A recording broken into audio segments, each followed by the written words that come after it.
Hello mga ka-reels, ang sigaw na Viva Pit Señor Santo Niño ay hindi lang basta chant na maririnig tuwing Sinulog Festival.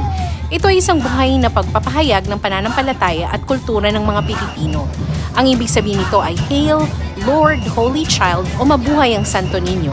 At sa tuwing sinisigaw ito, ramdam mo agad ang lakas ng debosyon at kasiyahan na bumabalot sa buong lugar. Sa sinulog, hindi mawawala ang sayaw at galaw. Ang paulit-ulit na forward at backward steps ng sinulog dance ay sumisimbolo sa agos ng ilog at sa pagsunod ng tao sa kalooban ng Diyos. Kasabay nito ang karakol, isang devotional dance na karaniwang isinasayaw tuwing fiestas at pilgrimage.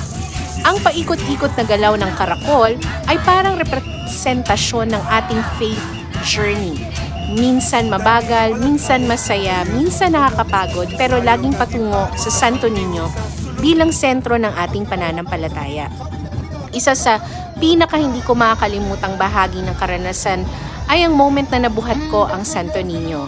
Habang hawak ko ang imahe, ay talaga naman pong tumahimik ang paligid kahit napakaraming tao.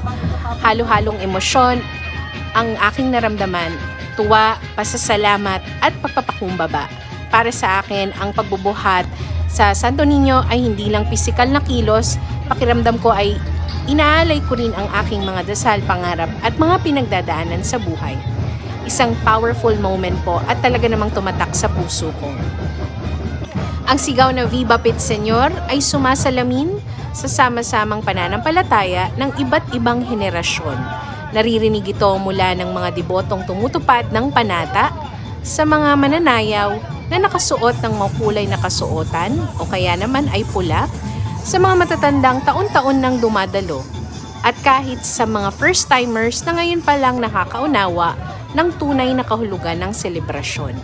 Isang sigaw, iisang pananampalataya.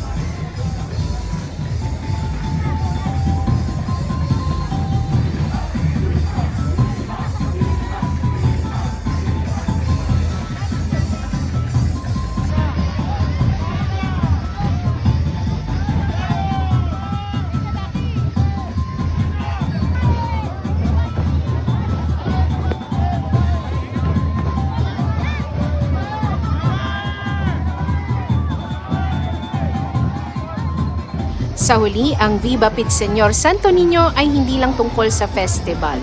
Isa itong sacred experience na pinagsasama ang faith, kultura, sayaw at personal na debosyon.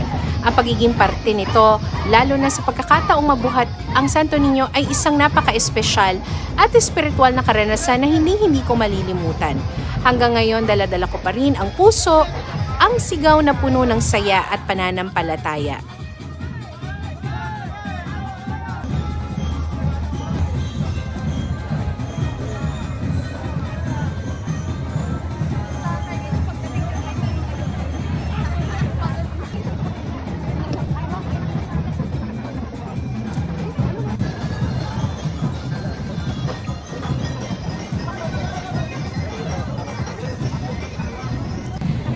Viva Pit Señor!